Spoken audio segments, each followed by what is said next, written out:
ദിവസം ഒരു bridal ബ്ലൗസിന് video ഇട്ടിട്ടുണ്ടായിരുന്നു. അപ്പോൾ ആ ഒരു മാരേജിന് വേണ്ടിയിട്ട് അവൾ ഓൾറെഡി കുറേ ഡ്രസ്സ് തന്നെ ഏൽപ്പിച്ചിട്ടുണ്ടായിരുന്നു. അങ്ങനെ ഇന്നത്തെ വീഡിയോ കാണിക്കുന്ന അവളുടെ ഒരു സാരിയുടെ ഒരു പ്രീപ്ലേറ്റ് മാത്രമാണ്. അവളുടെ അമ്മയുടെ സാരിയും അതുപോലെ 3-4 സാരി പ്രീപ്ലേറ്റ് ചെയ്യാനുണ്ടായിരുന്നു. അതുപോലെ അതിൻ്റെ ബ്ലൗസൊക്കെ സ്റ്റിച്ച് ചെയ്യാനുണ്ടായിരുന്നേ.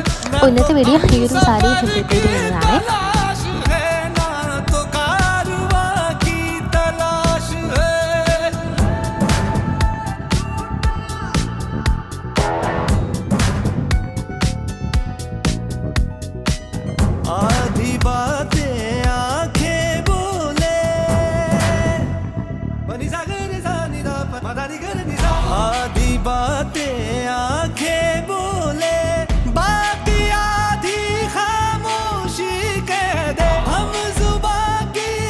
അപ്പോൾ വീഡിയോ ഇഷ്ടപ്പെട്ടെങ്കിൽ ഒന്ന് ലൈക്ക് ചെയ്ത് പേജിന് ഫോളോ ആക്കണേ. അപ്പോൾ സാരി ട്രാപ്പിംഗ് അതുപോലെ പ്രീപ്ലേറ്റിംഗ് വേണ്ടി DM ചെയ്താൽ മതിയേ. അപ്പോൾ ഇതിലുള്ള